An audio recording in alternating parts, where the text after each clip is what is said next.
할머니는 말씀하셨죠. 뭐뭐 하는 척 하는 것들을 조심하거라.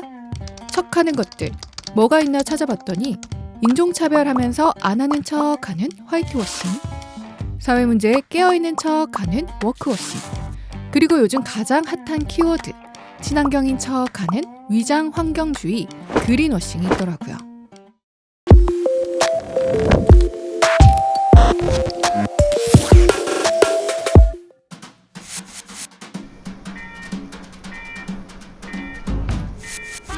(1983년) 남태평양의 섬나라 피지의 한 호텔에 머물렀던 환경운동가 제이 웨스터벨트 메모 한 장을 발견하는데요. 거기에는 환경보호를 위해 수건을 재사용해달라 이런 안내와 함께 녹색 재활용 마크가 찍혀 있었죠.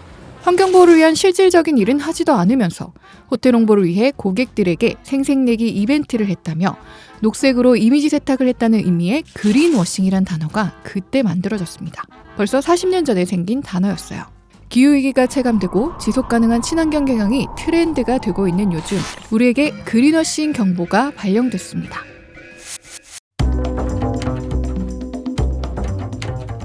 코로나를 경험하면서 많은 사람들이 건강만큼 환경이 중요한 이슈라고 생각하게 됐대요.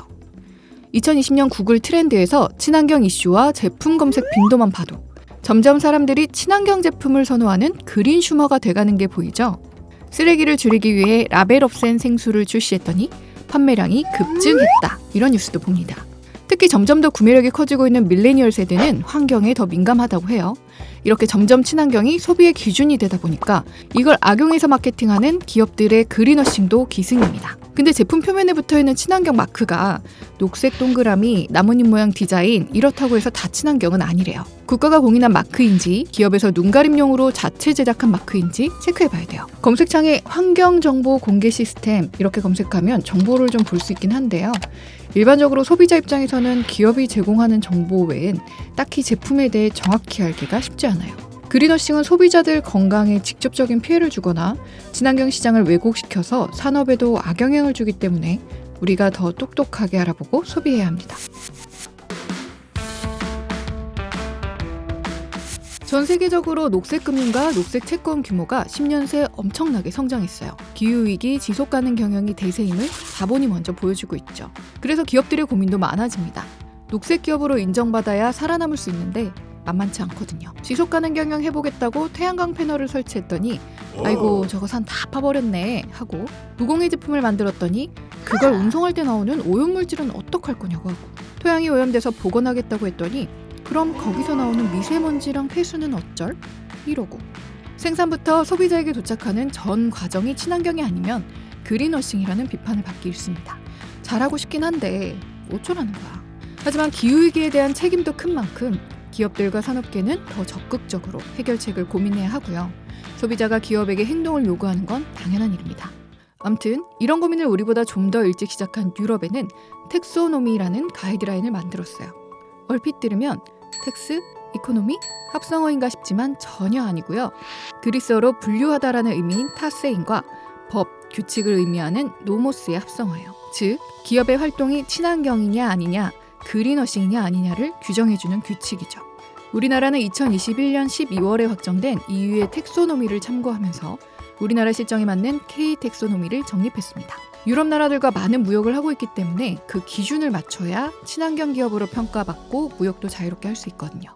텍소노미를 이야기할 때 가장 뜨거운 이슈 중 하나가 원자력 에너지를 친환경 에너지에 포함시키느냐 마느냐일 거예요. EU는 올해 초 원자력 에너지를 친환경 에너지로 분류했어요. 원자력은 에너지를 만들 때 탄소가 발생하지 않고요.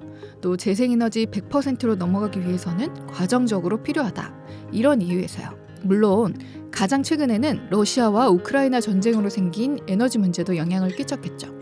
기존의 K-텍소노미 초안에는 원전이 친환경 에너지로 포함되지 않아서 친환경 에너지 수급에 어려움을 겪고 있는 기업과 산업계에서 우리도 EU처럼 원자력을 친환경 에너지에 포함시켜달라 이런 목소리가 나오고 있고요.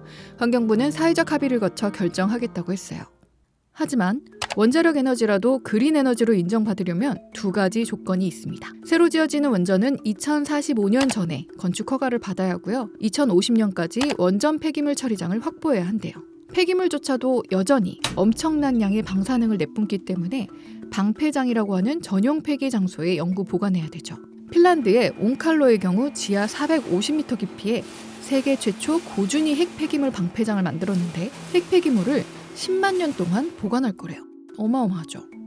원자력 에너지가 그린 에너지가 되기 위한 핵심 쟁점은 바로 폐기물 보관 장소지만 우리나라는 이 고농도 방패장이 아직 없습니다. 그래서 지난 40년간 이런 방사능 폐기물을 원전 부지에 임시 저장하고 있는 상황이에요. 그마저도 2023년부터는 포화 상태라 당장의 폐기물을 처리하는 것도 큰 문제입니다. 선진국 사례를 보니까요. 방패장을 짓는데 최소 20년이 걸린다는데 그것도 아직 대부분 진행 중이고요. 원전 부지 선정할 때마다 지역 주민들과 지자체 갈등하는 뉴스 많이 보시죠? 우리나라는 입지 선정부터 건설까지 최소 30-40년이 걸릴 거라고 전문가들이 예측하고 있습니다. 넷제로를 달성해야 하는 2050년 전에 이런 시설들을 마련하는 것부터가 산 넘어 산입니다. EU 텍소노미도 그 사이에 각국의 정치적 상황에 따라 개정될 여지도 있고요. 원전이 친환경 에너지냐 아니냐에 따라 그 에너지를 사용한 기업의 그린워싱 여부도 달라지겠죠. 그린워싱, 단순히 물건 하나 선택할 때 잠깐 고민하는 정도의 문제가 아니네요. 소비자가 어디까지 조사하고 행동해야 하는 거죠? 인간이 사용하는 모든 자원은 신용대출과 같습니다. 아마 미래의 어린이와 동물, 지구가 비용을 지불할 겁니다. 미국의 재활용 컨설팅 스타트업 테라사이클 대표 톰 제키가 한 말이라는데요. 근데 저 기후위기 대출금 갚을 사람 미래의 어린이 맞나요? 몇 년 뒤 내 이야기 아니냐고요. 그래서 팔 걷어붙이고 친환경에 진심인 기업을 좀 찾아보려고 합니다. 죽은 행성엔 비즈니스도 없으니까요.